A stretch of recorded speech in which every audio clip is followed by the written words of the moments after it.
നമസ്കാരം. കടും നീല ആകാശത്തോടെ രാജകീയ വിമാനം കുതിച്ചു പായുന്നതിനിടെ അസാധാരണ നടപടി. പിന്നാലെ സൗദി ബോർഡറിൽ പ്രവേശിച്ചതും ഇടിമുഴക്കം പോലൊരു ശബ്ദം.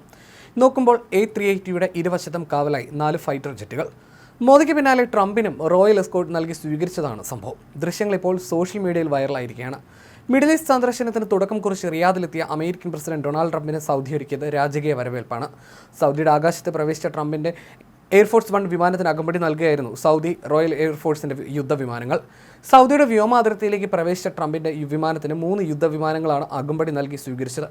ഔദ്യോഗിക വൈറ്റ് ഹൗസ് അക്കൗണ്ടന്റും പ്രസിഡന്റിന്റെയും white house deputy chief of സ്റ്റാഫിന്റെയും അസിസ്റ്റന്റുമാരായ ഡാൻ സ്കാവിനോയാണ് ഇതിന്റെ വീഡിയോ എക്സ് പ്ലാറ്റ്ഫോമിൽ പങ്കുവച്ചത്. സൗദി അറേബ്യയ്ക്ക് നന്ദി പറയുന്നതായും സ്കാവിനോ കുറിച്ചു. മിഡിൽ ഈസ്റ്റ് സന്ദർശനത്തിന്റെ ഭാഗമായി സൗദിയിലെത്തിയ അമേരിക്കൻ പ്രസിഡന്റ് ഡൊണാൾഡ് ട്രംപിന് വലിയ സ്വീകരണമാണ് സൗദി ഒരുക്കിയത്. സൗദി കിരീടാവകാശി മുഹമ്മദ് ബിൻ സൽമാൻ നേരിട്ടെത്തിയാണ് അമേരിക്കൻ പ്രസിഡന്റിനെ സ്വീകരിച്ചത്.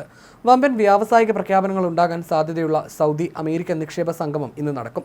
ബഹ്റൈൻ, ഒമാൻ, കുവൈറ്റ് രാഷ്ട്ര നേതാക്കളെ സൗദി ക്ഷണിച്ചിട്ടുണ്ട്. UAE-യിലും ഖത്തറിലും ഡൊണാൾഡ് ട്രംപ് സന്ദർശിക്കുമെന്നും അറിയിച്ചിട്ടുണ്ട്. അതേസമയം സൗദി സന്ദർശനത്തിനായി പോയ ഇന്ത്യൻ പ്രധാനമന്ത്രി നരേന്ദ്രമോദിക്കും ഇതുപോലെ സൗദിയിൽ വലിയ സ്വീകരണം നൽകിയിരുന്നു. പ്രധാനമന്ത്രിയുടെ A1 വിമാനത്തിന് ആകാശത്ത് സൗദി റോയൽ എയർഫോഴ്സ് അസാധാരണ സ്വീകരണം നൽകിയിരുന്നു. പ്രധാനമന്ത്രിയുടെ വിമാനത്തിന് അകമ്പടിയായി സൗദി റോയൽ എയർഫോഴ്സിന്റെ 3 വിമാനങ്ങളാണ് പറന്നത്. ജിദ്ദയിലേക്കുള്ള യാത്രക്കിടെയായിരുന്നു സൗദി എയർഫോഴ്സിന്റെ ഈ നടപടി. മോദിയുടെ വിമാനത്തിന് അകമ്പടിയായി സൗദി റോയൽ എയർഫോഴ്സ് വിമാനങ്ങൾ പറക്കുന്നതിന്റെ വീഡിയോ വിദേശകാര്യ മന്ത്രാലയ വക്താവ് രൺധീർ ജയ്സ്വാൾ എക്സിൽ പങ്കുവച്ചിരുന്നു. ജിദ്ദയിൽ വിമാനമിറങ്ങിയ പ്രധാനമന്ത്രി നരേന്ദ്രമോദിക്കും വലിയ സ്വീകരണം ഒരുക്കിയിരുന്നു. ഉന്നത ഉദ്യോഗസ്ഥരും മന്ത്രിമാരും ചേർന്നാണ് അദ്ദേഹത്തെ സ്വീകരിച്ചത്.